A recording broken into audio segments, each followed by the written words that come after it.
Film ini mengisahkan sosok pemuda yang bernama Dom. Ia adalah pemuda kampung yang memutuskan untuk pergi merantau ke Jakarta dengan tujuan untuk mengejar mimpinya sebagai aktor di ibu kota. Namun sangat disayangkan, Dom malah terjerumus masuk ke jurang dunia hitam hingga menjadikannya sebagai kurir narkoboy.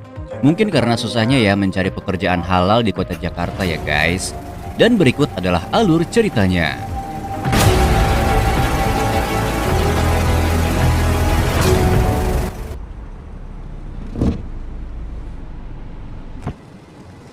Film diawali saat Dom yang sedang melakukan syuting. Dia berperan sebagai aktor tambahan.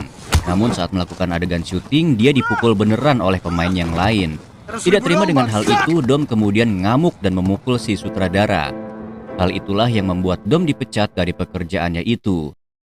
Imbas dari dipecatnya Dom, dia tidak mampu membayar kos dan mengharuskannya kabur dari kosannya.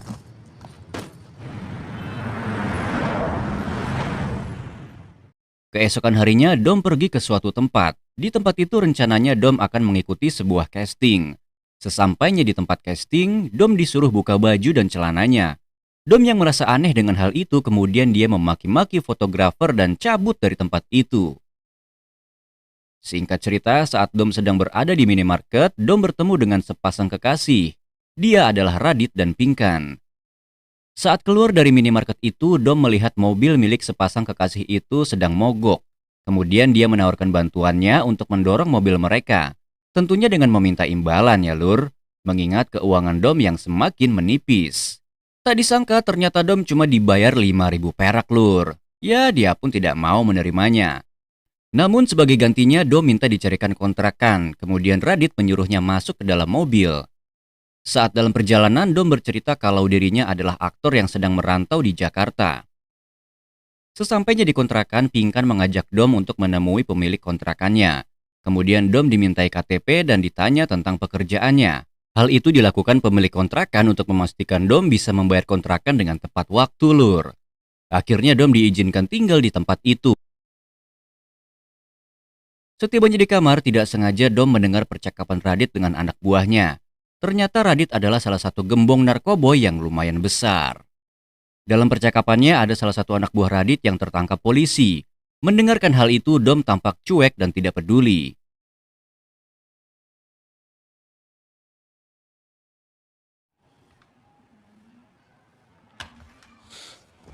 Saat sedang asik si Dom memainkan si Johnny, tiba-tiba Pinkan masuk ke dalam kamarnya. Melihat hal itu, Pinkan malah menawarkan jasanya untuk membantu mengeluarkan benih surga si Dom. Tentunya dengan nada ejekan ya lur. Tak lama berselang kemudian Radit datang ke kamar Dom. Dia mengatakan kepada Pinkan kalau salah satu anak buahnya tertangkap polisi. Kemudian Dom menawarkan dirinya untuk bergabung bersama mereka. Untuk memastikan kalau Dom bukan mata-mata, kemudian Radit memeriksa tas dan saku celana milik Dom.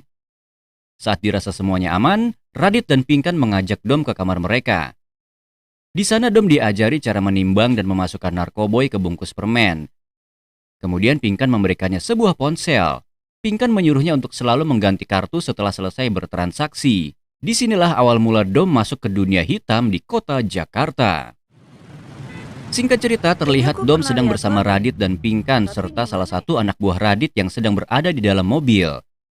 Setibanya di tempat barber milik Radit, Radit mendapatkan kabar kalau salah satu anak buahnya ada lagi yang tertangkap polisi lur. Di sisi lain, saat Dom sudah siap untuk melakukan pekerjaannya itu, Radit mengatakan kalau untuk mengantar barangnya besok saja.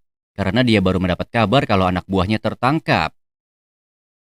Keesokan harinya, Dom melakukan transaksi di dalam kereta. Dia melakukan pekerjaannya sesuai dengan skenario. Setelah transaksi selesai, Dom membuang kartu ponselnya. Melihat kinerja Dom yang sangat bagus, kemudian Radit mengajak Dom untuk pesta di kamarnya. Saat sedang pesta, terlihat raut wajah Radit yang cemburu kepada Dom, karena pacarnya tengah asik menikmati musik dengan Dom dengan sangat mesra. Suatu hari saat Dom mengantarkan paket di sebuah hotel, namun penghuni kamar tidak mengaku kalau telah memesan paket tersebut. Padahal dia sudah mengemas bentuk barang tersebut sesuai dengan pesanan, yakni dalam bentuk makanan. Merasa nomor kamar hotel sudah benar, kemudian Dom mengetuk kembali kamar tersebut. Saat Dom sedang menunjukkan isi paketnya, akhirnya si wanita paham dengan paket yang ia pesan. Keesokan harinya, Dom disuruh mengantar paket ke sebuah bandara. Di sini Radit menyuruh Dom untuk menyembunyikan barangnya menggunakan plester agar orang mengira kalau itu adalah sebuah luka di tangan. Ketika sampai di bandara, Dom berhasil lolos dari pemeriksaan di sana. Kemudian Dom menempelkan paket tersebut di sebuah kursi. Scene pun berganti saat dalam perjalanan pulang dari sebuah klub malam, tiba-tiba Radit menuduh Pinkan kalau dirinya menyukai Dom. Suka kan Hal itu dia semuanya. katakan karena ia telah mendengar percakapan becek Dom kan dan ngeliat ya? Pinkan di toilet bar tadi. Kemudian Radit yang menghentikan gila deh. mobilnya dan menyuruh Pinkan dan Dom turun dari mobilnya.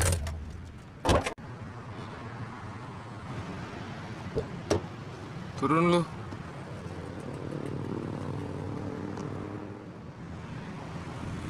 Cium.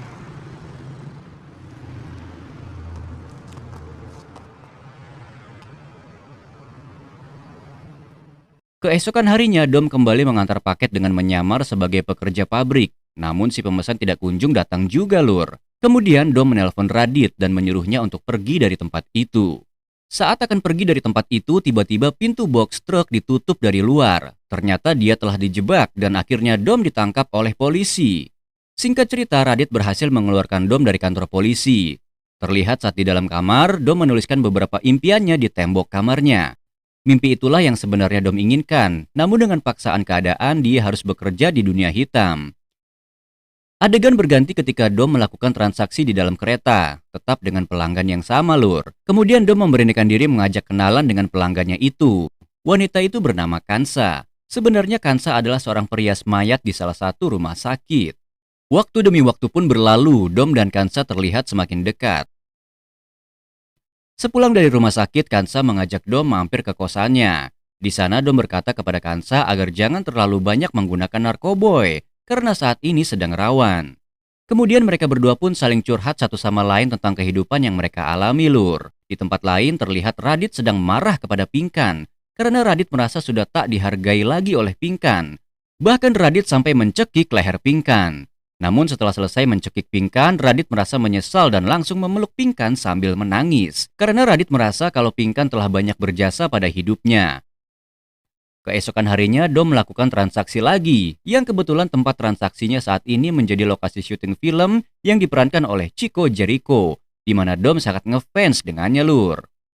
Kemudian Dom mengajak foto selfie bareng Chico. Tidak lupa dia juga meminta video ucapan ulang tahun yang diperuntukkan untuk temannya. Dia juga sambil menaruh paket di bawah kakinya. Setelah Dom pergi dari sana, tak lama kemudian kliennya datang mengambil paket tersebut. Suatu hari Dom mendapatkan klien seorang HRD di sebuah perusahaan. Saat sedang bertransaksi, si HRD menawarkan Dom untuk mencari pekerjaan lain dan memintanya untuk tidak ganti nomor HP agar mudah dihubungi. Saat pulang ke kontrakan, tiba-tiba Dom diperingatkan oleh temannya untuk berhenti dari pekerjaannya yang sekarang. Gue yang pakai baju biru. Nanti gue taruh di meja merah ya. Oke. Kamu kenapa? Saya ternodai, Bu. Anjay, acting, Bu. Saat setelah pulang mengantar paket, Dom menangis karena merasa capek dengan pekerjaannya, Lur. Keesokan harinya, Dom melihat info casting. Kemudian Dom meminta izin ke Radit untuk mengikuti casting tersebut. Bukannya mengizinkan, Radit malah mendorong Dom. Bahkan mereka berdua hampir berkelahi. Setelah perseteruan itu dianggap selesai, Radit menyuruh Dom untuk menjemput Pinkan nanti malam. Karena Radit akan mengambil paket. Malam harinya saat Dom menjemput Pinkan, dia mengajak Pinkan untuk pergi ke Ancol. Di sana terlihat Pinkan sangat nyaman berada di dekat Dom. Mereka berdua kemudian masuk ke dalam mobil. Dan akhirnya mereka berdua pun bercocok tanam di dalam mobil. Setelah pulang dari tempat itu terlihat Dom telah selesai mandi. Namun tiba-tiba ia mendengar teriakan dari kamar Pinkan. Dom pun bergegas menuju ke sumber suara. Di sana terlihat Pinkan sedang menangis. Ternyata Pinkan mendapat kabar kalau Radit telah tertangkap oleh polisi. Mendengar hal itu, kemudian Dom mencari tahu penyebab Radit tertangkap. Ternyata yang menjadi tukang adu selama ini adalah si Pai, di mana dia adalah teman baik Radit yang saat itu pernah pesta bersama di kamar Radit. Di sisi lain, ternyata ibu pemilik kontrakan merupakan si pecandu berat barang haram itu. Sementara si Dom kini kembali ingin menggapai mimpinya menjadi aktor yang terkenal. Namun sebelum Dom pergi, Dom berpamitan dengan Pinkan, dan film pun diakhiri dengan adegan pelukan antara Dom dengan Pinkan, dan film pun selesai. Oke lur, matur nuwun buat kalian semua yang sudah menyaksikan video ini dari awal sampai selesai. SG Movie undur diri. Wassalamualaikum warahmatullahi wabarakatuh.